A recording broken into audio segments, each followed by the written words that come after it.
안녕하세요, 라이트하우스입니다. 지난 영상에 투기 수요 이동을 집중 분석하면서 우리나라에만 있는 전세 제도를 이용한 갭 투기에 대해서 잠깐 언급했었는데요. 이번에는 서울과 수도권 지역에 성행하고 있는 갭 투기로 인한 역전세난과 그에 따른 깡통 전세에 관한 문제를 다뤄보겠습니다. 갭 투자란 집을 거주 목적이 아닌 시세 차익을 얻으려고 하는 투기 방법 중 하나로, 매매가와 전세가의 차이가 적을 때 그 갭만큼의 금액으로 집을 구매하는 방법입니다. 2009년 리먼 브러더스 사태와 2011년 유로존 경기 침체로 인한 여파가 우리나라에까지 영향을 미치면서 매수 심리가 많이 위축되면서 사람들이 전세를 많이 찾게 됩니다. 그러다 보니 최근 몇 년간 전세와 매매가의 갭이 줄어들게 되면서 갭 투자가 성행하게 되었죠. 특히 이명박, 박근혜 두 전 대통령 시기에 내수 경기 활성화를 위해서 각종 부동산 정책을 완화하여 부동산 시장에 자금이 흘러가도록 만들었는데요.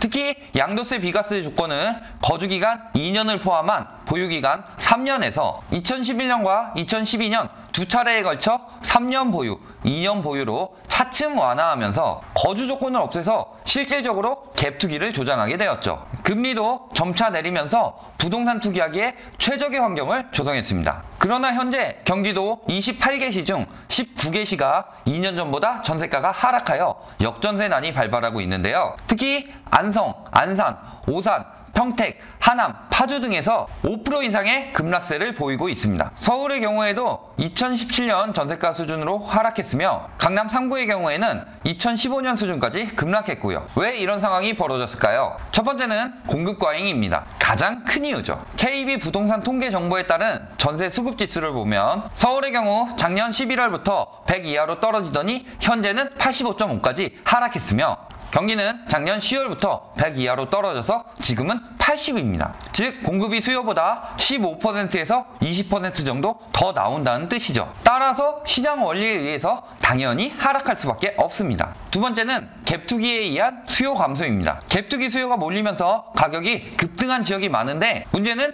이 투기꾼들이 욕심이 너무 많다는 거죠. 매도한 금액이나 그 이상으로 전세가를 받으려고 했으니까요. 그러니 전세 가격 피로감으로 인해 아예 분양이나 매매로 내 집 마련을 하든지 가격이 부담되면 월세 쪽으로 전환하면서 전세 수요가 급감하게 됩니다. 게다가 갭 투기 수요는 급증하면서 전세 매물은 점점 더 증가하는 상황이었고요. 급작스럽게 수요는 줄고 공급은 늘어나니 전세가 하락은 자명한 일이죠. 올해는 점점 더 심해질 것으로 보입니다. 아직 송파 헬리오시티에 대형 물량 파동이 가시지 않았는데 강동구에 또 물량 폭탄이 터지기 때문이죠. 강동구에는 고덕 그라시움을 필두로 올해만 11,000여 가구가 들어옵니다. 이렇게 물량이 계속 나오는 건 수요 공급 문제뿐만이 아니라 세입자 심리에도 영향을 미쳐서 조금 더 기다려도 물량이 계속 있다는 인식을 주어서 거래량을 더욱더 하락하게 만드는 거죠. 전세 물량이 얼마나 남았는지 실사례로 한번 보시겠습니다. 헬리오시티는 너무 지겨우니까 다른 곳 볼게요. 송파 두산 2부의 경우 총 269세대 중에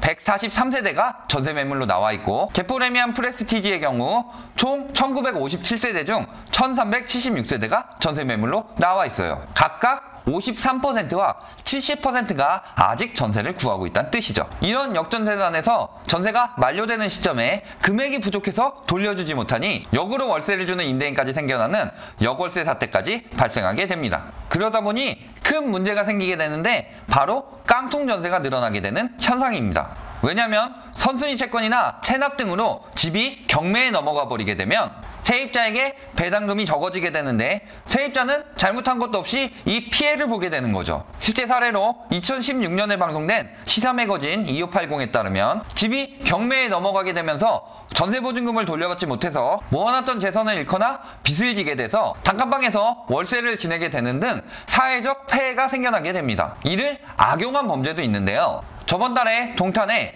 동시에 60채가 경매에 나오게 되면서 알려진 이 사건은 갭 투기꾼이 2억 초반에 소형 주택을 매수해서 전세가 상승을 틈타 투자금을 회수하고 전세금으로 주택을 구매하면서 시작되게 됩니다. 이 투기꾼은 시가총액 170억 규모로 동탄, 천안을 비롯해 경기 충남에만 부인 명의를 합쳐 약 300여 채를 구입하는데요. 문제는 전세보증금 총액이 172억이 되면서 역전세난이 생기게 되자 쓴 수법이 매우 악랄하다는 점입니다. 우선 세입자가 들어온 후 가족이나 친척 등의 명의로 후순위 채권을 달아놓고 그 채권으로 강제 경매하는 거죠. 그리고 세입자에게 경매에 들어가면 낙찰가가 떨어지니 아예 웃돈을 주고 사라고 협박을 합니다. 세입자가 울며 겨자 먹기로 사게 되면 그만큼의 차익을 벌어 차명 계좌로 돌리고, 거부하면 강제 경매를 진행하는 거죠. 대부분은 경매를 신청한 후순위 채권자에게까지 금액이 가지 않으니 법원에서 무익력 기각을 했지만요. 가장 악의적인 점은 가격이 떨어질 때를 대비하여 이미 고의 경매까지 염두에 두고 투기를 했다는 점이죠.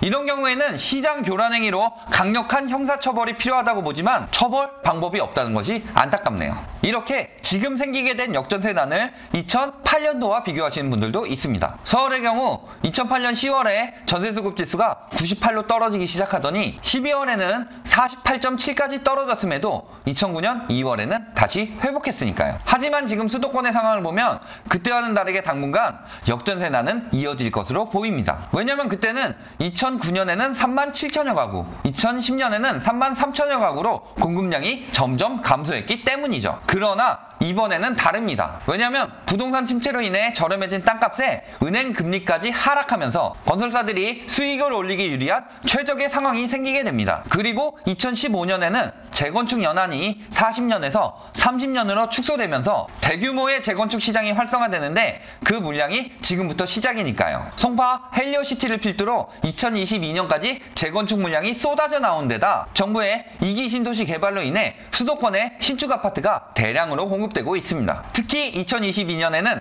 헬리오시티를 능가하는 국내 최대 규모의 아파트 둔촌주공 아파트 12,000여 가구가 공급될 예정이라 다시 한번 전세 쇼크가 올 것으로 보이며 당분간 전세 가격이 상승할 가능성은 매우 적습니다. 결론적으로 앞으로 2022년까지 적어도 4년간은 역전세난이 이어지던지 아니면 최소한으로 큰 반등은 없을 것으로 보입니다. 그동안 갭투기한 사람들은 손해를 감수해야 하며 만일 전세를 구했고 그 전세 기간이 길게 남았다면 매매하기 좋은 조건이니 빨리 손절하는 것이 좋다고 봅니다. 문제는 현재 전세를 살고 있는 분들입니다. 경매에 넘어갔을 시 보증금을 보장받지 못할 수도 있기 때문이죠. 특히 세입자 입주 이전의 세금 체납 같은 경우에는 국가에서 세금부터 걷어가기 때문에 배당금을 전세 보증금보다 적게 받던가 아예 받지 못하는 경우도 있으니까요. 따라서 만일에 대비해서 보험에 들어놓는 것을 추천드립니다. 수도권 7억 원, 지방 5억 원 이하의 주택의 경우 주택도시보증공사의 전세금 반환 보증을 통해 지킬 수 있으며 그 이상 10억 원 이하의 주택은 서울보증보험의 전세금 보장 신용보험을 통해 지키실 수 있습니다. 자세한 내용은 표로 첨부했으니 참고하셔서 소중한 전세보증금을 지키시길 바랍니다. 그리고 더 이상은 경매를 통해 세입자가 피해를 보지 않도록 갭투기로 인한 피해는 채권자의 차명재산을 찾아내어 압류하던지 아니면 경매 이후